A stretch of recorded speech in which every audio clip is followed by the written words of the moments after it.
Hello everyone, welcome to my channel nursing classes. आज का हमारा टॉपिक है मैटरनल अडेप्टेशन, जो हमारा आज का सेकंड पार्ट है। फर्स्ट पार्ट पर मैं वीडियो बना चुकी हूँ, आप लिंक पे जाके देख सकते हैं। फर्स्ट पार्ट में हमने पढ़ा था कि मैटरनल अडेप्टेशन क्या होता है और कौन कौन से सिस्टम में क्या क्या चेंजेस होता है। तो सबसे फर्स्ट पार्ट में हमने पढ़ा था जेनाइटल ऑर्गन में, रिप्रोडक्टिव सिस्टम में क्या क्या चेंजेस होते हैं। आज हम सेकंड पार्ट में पढ़ेंगे आगे और कौन कौन से सिस्टम में क्या क्या चेंजेस हो रहा है। प्लीज़ वीडियो में आगे बढ़ने से पहले चैनल को सब्सक्राइब कर दीजिए, वीडियो को लाइक कर दीजिए। हम स्टार्ट करते हैं आगे मैटरनल अडेप्टेशन में आगे और कौन कौन से सिस्टम में क्या क्या चेंजेस होने वाला है। चलिए स्टार्ट करते हैं। रिप्रोडक्टिव चेंजेस में क्या क्या चेंजेस होता है ये हमने पढ़ लिया था। आज हम पढ़ेंगे ब्रेस्ट चेंज। देखिए, ब्रेस्ट चेंज क्यों हो रहा है? क्योंकि एक होने वाली मदर के ब्रेस्ट में भी चेंजेस होता है, क्योंकि आफ्टर डिलीवरी के बाद उसको फीडिंग करानी होती है और मिल्क प्रोडक्शन बढ़ता है, इसलिए ब्रेस्ट में भी चेंजेस होते हैं। First, increase size of the breast.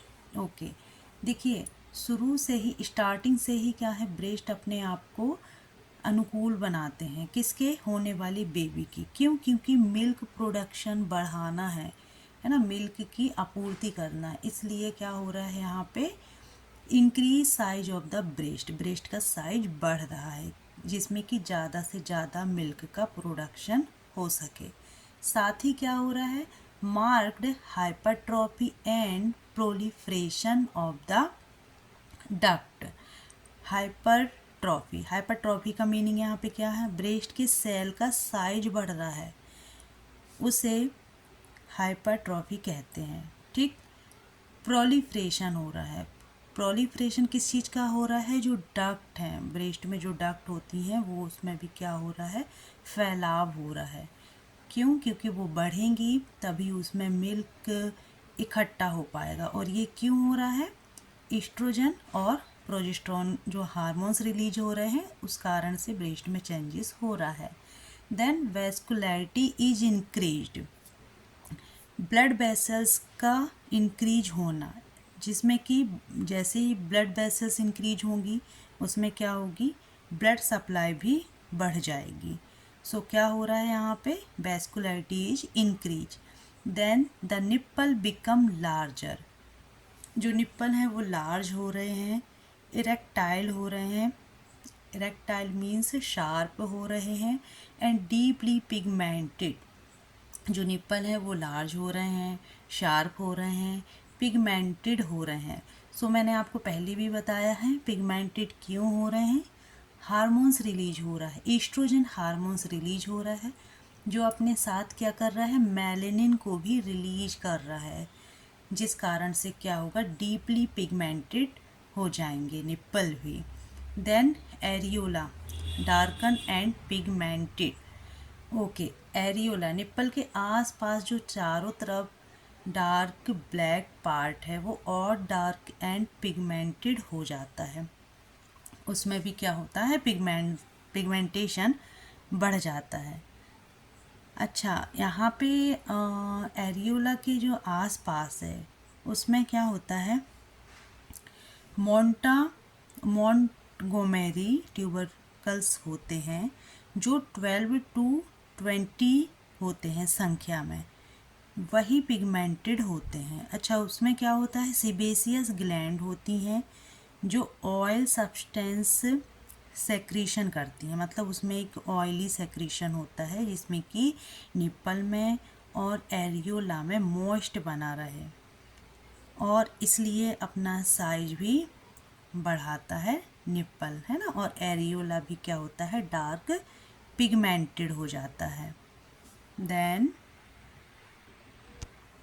देखिए पिक्चर में, जो नॉर्मल ब्रेस्ट है उसका साइज़ कम है, और देन जब प्रेगनेंसी होती है तो ब्रेस्ट का साइज बढ़ जाता है। अच्छा, ब्रेस्ट में 4 चीज़ें होती हैं, साइज भी बढ़ता है, निप्पल का साइज भी बढ़ता है, एरियोला का कलर भी चेंज होता है, मतलब डार्क होता है, देन सेक्रीशन भी होता है।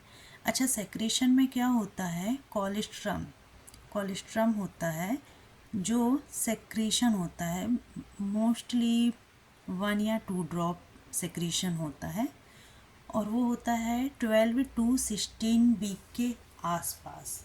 और वो इसलिए होता है कि निप्पल और ब्रेस्ट के जो एरिया है, एरियोला के आसपास का जो एरिया है, उसको क्या कर सके, मोइस्ट कर सके। इसलिए जब प्रेगनेंसी होती है तो ब्रेस्ट में 4 चीज़ें मेन होती हैं, size, nipple, areola and secretion. आगे हम देखते हैं क्यूटेनियस चेंजेस। क्यूटेनियस चेंजेस हो रहा है। क्यूटेनियस चेंजेस का मतलब है स्किन में परिवर्तन हो रहा है, त्वचीय परिवर्तन हो रहा है ना। तो स्किन में सबसे पहले जो चेंजेस मिलता है देखने, वो कहाँ मिलता है, फेस पर। फेस पर क्या चेंजेस मिलेगा, कोलेज्मा ग्रेविडेरम, जिसको हम कोलेज्मा बोलते हैं, और प्रेगनेंसी मास्क भी बोलते हैं।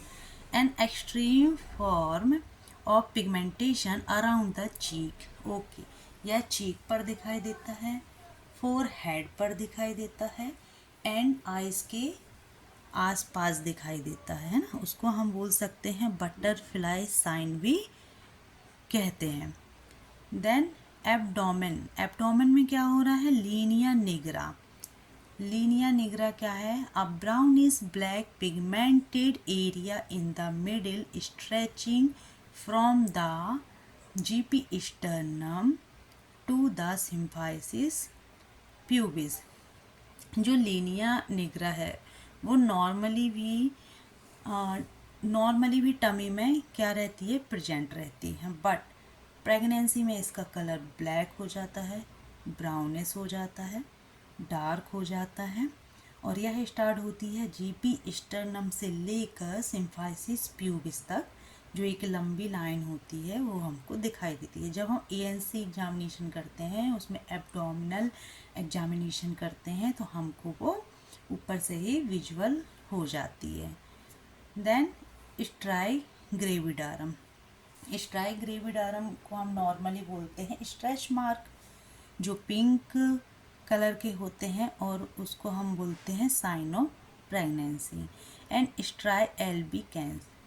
स्ट्राइबी एल्बिकेंस वाइट स्ट्रेच मार्क होते हैं। अच्छा, इसमें दोनों में स्ट्रेच मार्क, स्ट्राई ग्रेविडारम जो होता है पिंक होता है stretch mark, and white colour का स्ट्रेच मार्क उसको हम बोलते हैं स्ट्राई एल्बिकेंस। इसमें छोटा सा डिफरेंट होता है, जो वाइट कलर के स्ट्रेच मार्क होते हैं वो यह साइन करते हैं कि ओल्ड प्रेगनेंसी मतलब मल्टीपैरा है। देन स्ट्रेच मार्क जो है, जो पिंक कलर के होते हैं, वो प्रेजेंट में जो प्रेगनेंसी होती है उसको इंडिकेट करते हैं। मतलब कि जो यदि पीएनसी है और वो काफ़ी समय हो गया है, 2-3 साल हो गए हैं उसको डिलीवरी हुए, उसमें उसके जो एब्डोमेन में स्ट्रेच मार्क दिखेंगे वो वाइट कलर के दिखेंगे, और जो प्रेजेंट प्रेगनेंसी है उसमें जो साइन दिखेंगे वह पिंक कलर के दिखेंगे। बस ये माइनर सा डिफरेंस होता है। बाकी दोनों को क्या बोलते हैं, striae gravidarum and striae albicans. Then spider vein. Spider vein क्यों हो रही है, क्योंकि ब्लड वेसल्स अपना साइज बढ़ा रही हैं। तो देखना, जो प्रेग्नेंट वुमेन होती हैं उनके पैरों में एक गुच्छे टाइप की spider like structure vein visual होती हैं, उसको बोलते हैं हम spider van.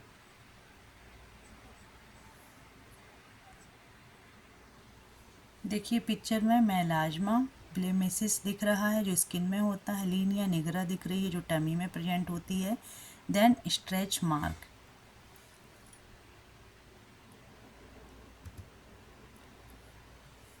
Metabolic changes. General metabolic changes में क्या होता है, total metabolism is increase due to the need of the growing fetus and the uterus. Total metabolism जो इंक्रीज होता है वो नीड के अकॉर्डिंग इंक्रीज होता है। किस लिए? फीटस की ग्रो के लिए और यूट्रस की ग्रो के लिए। देन प्रोटीन मेटाबॉलिज्म में क्या होता है? Positive nitrogenous balance. अब यहाँ पे प्रोटीन नाइट्रोजनस बैलेंस का मतलब होता है प्रोटीन के लिए नाइट्रोजन का बढ़ना। अच्छा, नाइट्रोजन किसी भी तरह से हम जैसे डाइट से ले रहे हैं और प्रोटीन के प्रोडक्शन के लिए नाइट्रोजन का बढ़ना ज़रूरी है क्योंकि नाइट्रोजन प्रोटीन का प्रोडक्शन करता है और यहाँ पे नाइट्रोजन बढ़ रहा है तो यह नॉर्मल है, जिसको हम बोल रहे हैं positive nitrogenous balance. On average 500 gram of protein retained by the end of the pregnancy, जो क्या करता है प्रेगनेंसी के लास्ट तक 500 ग्राम प्रोटीन को रिटेंड करके रखता है। कार्बोहाइड्रेट मेटाबॉलिज्म में है insulin resistance in mid pregnancy.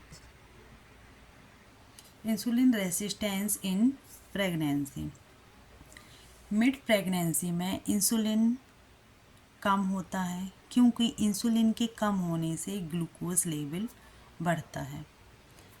So glucose बढ़ना बहुत ज़रूरी है मदर की एक्टिविटी के लिए और फीटस की एक्टिविटी के लिए। सो फीटस के लिए ग्लूकोज ज़रूरी है और मदर के लिए भी, दोनों के लिए ज़रूरी है। तो ग्लूकोज का लेवल बढ़ेगा, उसके लिए ज़रूरी है कि इंसुलिन लेवल कम हो। प्लाज्मा ग्लूकोज बढ़ रहा है जो प्लेसेंटा से होते हुए फीटस तक जाता है। सो plasma glucose rise means plasma glucose भी बढ़ रहा है, मतलब प्लाज्मा में भी ग्लूकोज बढ़ रहा है। जो क्या हो रहा है प्लेसेंटा से होते हुए कहाँ तक पहुँच रहा है? फीटस तक जा रहा है। क्रॉस द प्लेसेंटा मतलब प्लेसेंटा क्रॉस करके फीटस तक जा रहा है plasma glucose.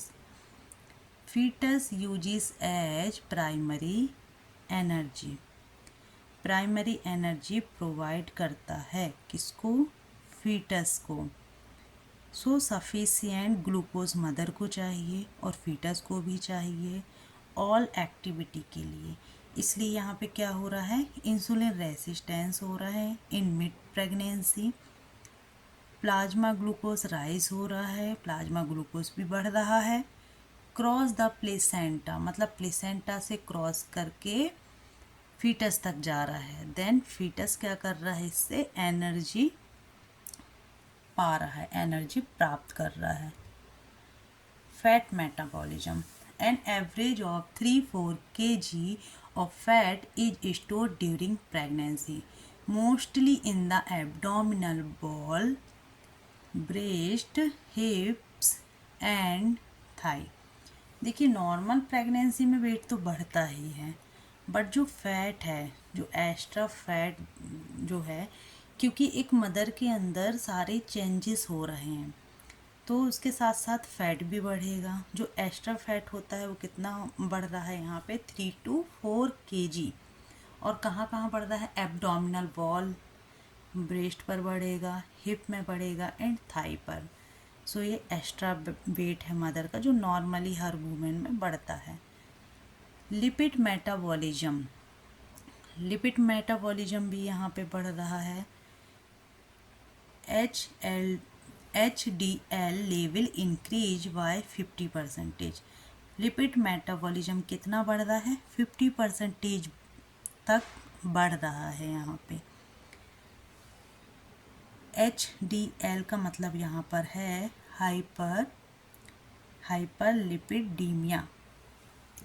Then total iron requirement during pregnancy is estimated approximately 1000 mg, 1000 milligram. मतलब देखिए जब एक महिला प्रेग्नेंट होती है तो उसकी सारी रिक्वायरमेंट बढ़ जाती है। क्यों? क्योंकि उसके अंदर एक फीटस ग्रोथ कर रहा है, डेवलपमेंट कर रहा है, उसकी खुद की एक्टिविटी के लिए और फीटस की एक्टिविटी के लिए भी सारी चीज़ें चाहिए। तो उसमें क्या हो रहा है, आयरन की रिक्वायरमेंट 1000 mg तक बढ़ जाती है।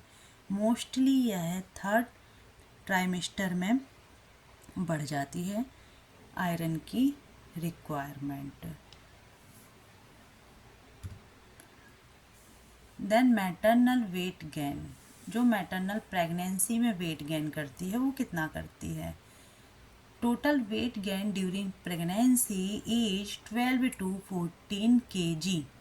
12 to 14 kg वेट नॉर्मली बढ़ता ही है हर प्रेग्नेंट वूमेन का। सो इसको भी डिवाइड किया गया है 4.0 kg in first 20 week. Okay, first के 20 वीक में कितना बढ़ता है वेट? 4 kg के आसपास।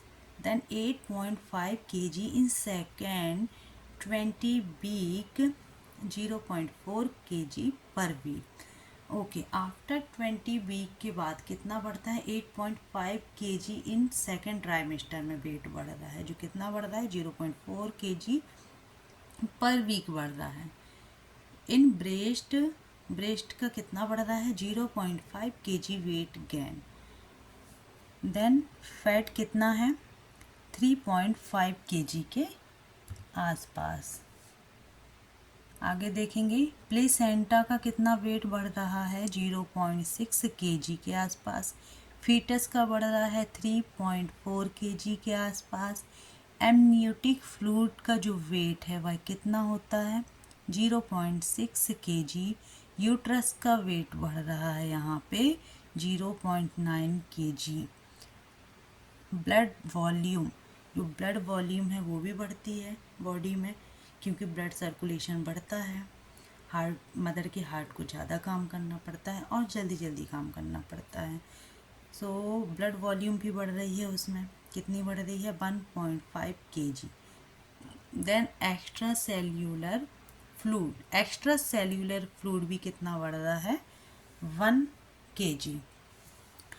ओके, तो आज हमने इस वीडियो में डिस्कस किया ब्रेस्ट चेंजेस, मैटरनल वेट को हमने देखा, मेटाबॉलिज्म को हमने देखा, क्यूटेनियस चेंजेस हमने देखी। अब हम नेक्स्ट पार्ट में आगे के सिस्टम के बारे में पढ़ेंगे कि और मदर में, जो प्रेग्नेंट मदर है उसमें और उसके जो भी सिस्टम है उसमें क्या क्या चेंजेस हो रहा है। सो हम पढ़ते हैं नेक्स्ट वीडियो में। अगर आपको वीडियो पसंद आए तो प्लीज़ वीडियो को लाइक ज़रूर कीजिए।